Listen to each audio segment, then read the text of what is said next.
Hello my dear students, welcome back to Learn Physics. In today's video, we are going to continue with the exercise questions in kinematics. Okay, last class we discussed about some of the questions which will be asked in different ways and all. Same way some miscellaneous questions today also we are doing. Okay, so first one is an open elevator is ascending with constant speed V equals 10 meter per second. A ball is thrown vertically up by a boy on the left when he is at a height h equals 10 meter from the ground. The velocity of projection is v equals 30 meter per second with respect to the elevator. Find the maximum height attained by the ball, the time taken by the ball to meet the elevator again. So here in this question it is an open elevator is ascending with a constant speed of 10 meter per second. So elevator is moving upward with a constant speed of 10 meter per second. It's constant speed. So acceleration is equal to 0 over here. Then a ball is thrown vertically up by a boy on the left when he is at a height 10 meter. So when the elevator reaches a particular height 10 meter from the ground, a boy is throwing a ball in the upward direction with a velocity throwing a ball in the upward direction. The velocity of projection of the ball is 30 meter per second with respect to the elevator. So this is the velocity of the ball with respect to elevator is 30 meter per second. We need to find out the maximum height attained by the ball. That is the first question. Maximum height attained by the ball from the ground. So in this case, elevator is moving with a particular velocity. When the elevator is at a height 10 meter from the ground, boy is throwing the ball.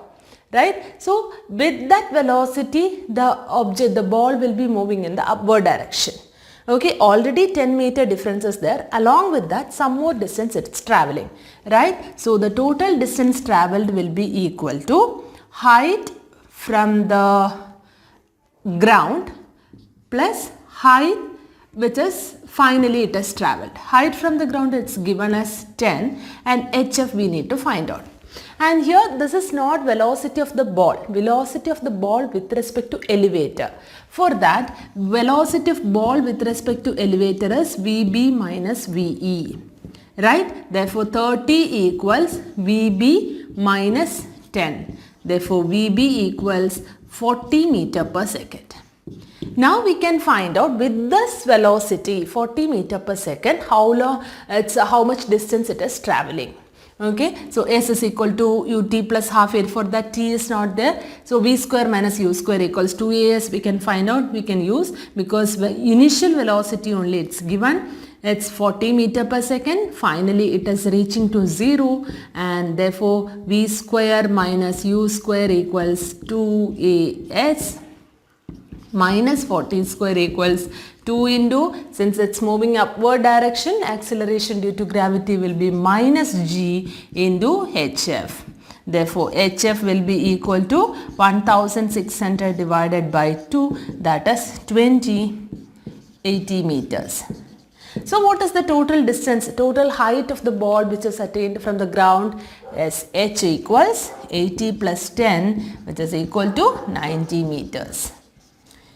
Okay, then next one, the time taken by the ball to meet the elevator again. So what is so while meeting the ball with the elevator, last video also we did one such kind of problem, right? How we will be doing, displacement from the ground will be same. Displacement of the ball will be equal to displacement of the elevator. How can we find out the displacement of the ball? S is equal to ut plus half at square. So ut plus half a t square equals velocity into time, because it's under uniform velocity. Now s is equal to u is 40 meter per second into t plus half into as minus 10 into t square equals, here velocity is 10t. So minus 5. So here 40t minus 10t equals 5t square. Therefore 30t equals 5t square. So t we are getting it as 6 seconds.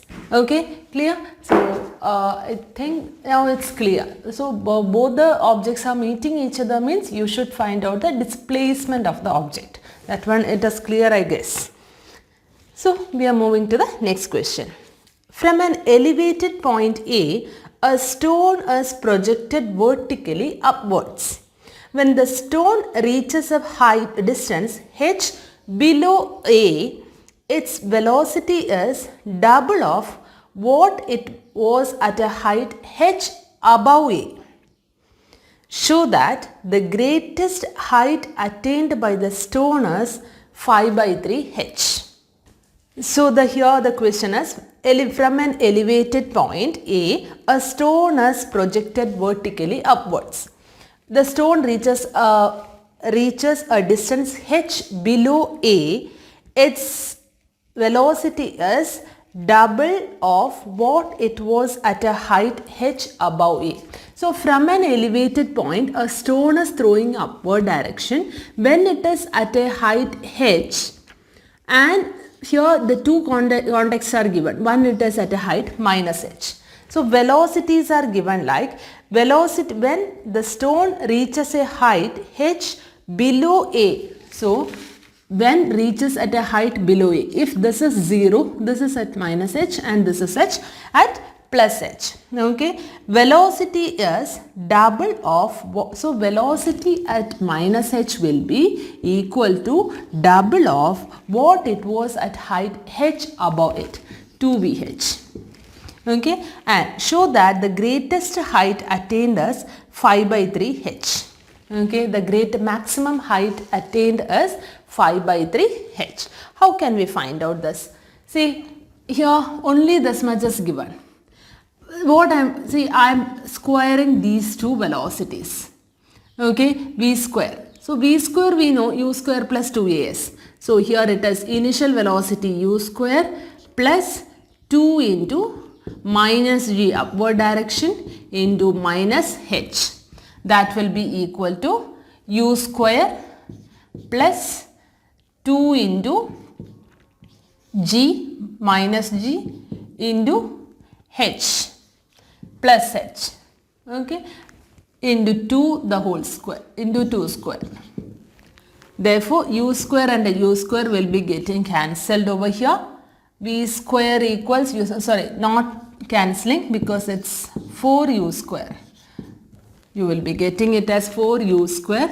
Therefore 2g minus 2gh into minus 2g into minus h, 2gh plus this minus 2gh I am taking it to the side, so it will become plus 2gh into 4, that is 8gh equals 4u square minus u square.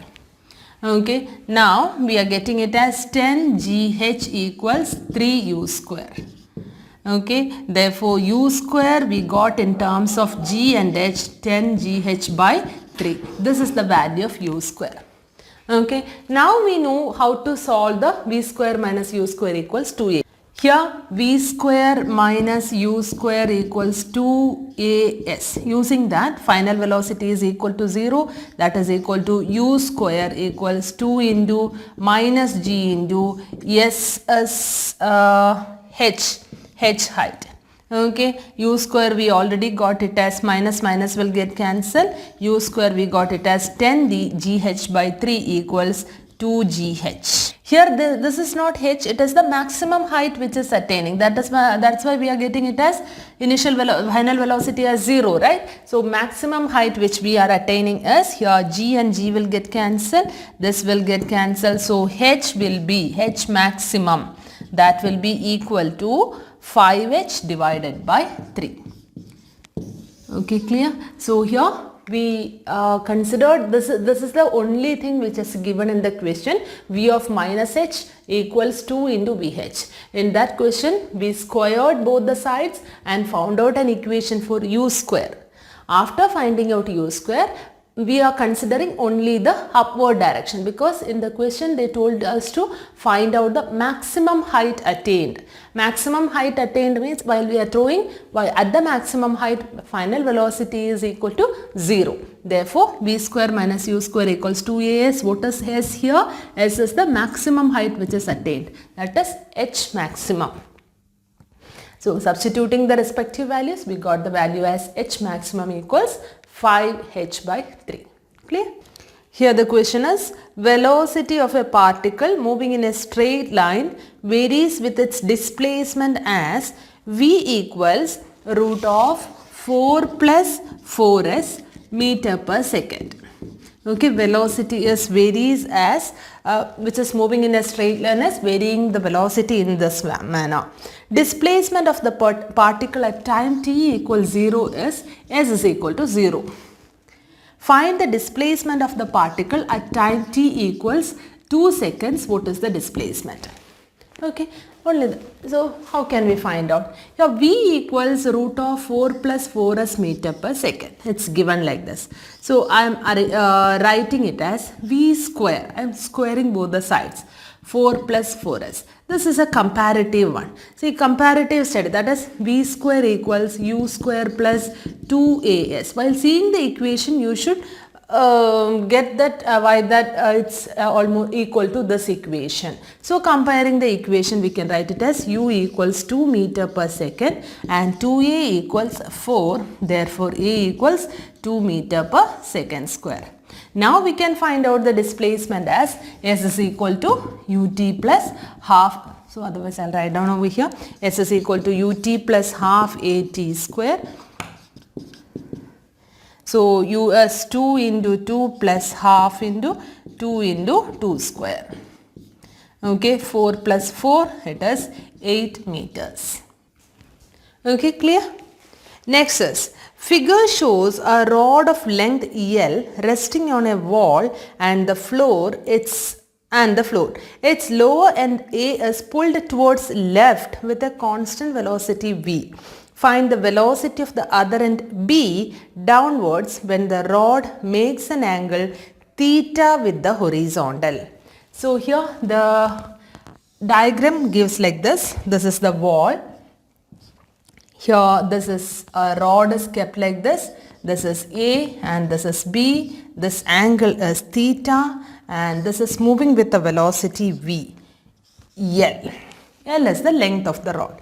So a rod is kept like that, resting on a wall and the floor. Its lower end A is pulled towards left with a constant velocity v. Find the velocity of the other end B downwards when the rod makes an angle theta. If this angle is theta, with which velocity this B will be moving downwards. So in such kind of questions, say here we need to find out a relation between the velocity. See, velocity only find out. One velocity is given, other velocity we should find out. In such kind of questions, first we need to find a relationship between the displacement which has happened in these two sides, A and B. So here the displacement I am taking it as x and this displacement I am taking it as y. Okay, then from the equation I can write down it as x square plus y square equals L square. Right? Now if I am differentiating 2x into dx by dt plus 2y into dy by dt equals, it's a length, there is no change, therefore that is equal to 0. That's a rod, right? So it doesn't have any change in length. 2 will be getting cancelled. X into velocity at the side A plus y into velocity at the side B. That will be equal to 0. We need to find out the velocity at the side B. That is equal to minus x by y into VA. X by y, that is adjacent side divided by opposite side, that is cot theta, therefore minus VA into cot theta. Okay, so here when it is moving in this direction, it's moving with the velocity v. So minus v cot theta. This will be the velocity. Why it is with negative sign? This velocity is coming downwards in the opposite direction. That's why we got a negative sign over here. Okay, clear? So these are some of the questions which I thought to revise you today. So I think these numericals are useful for you. If you have any suggestions about the video, please comment it on the comment box. I will see you in the next video, and please don't forget to subscribe, like and share also. Thank you for watching. Bye.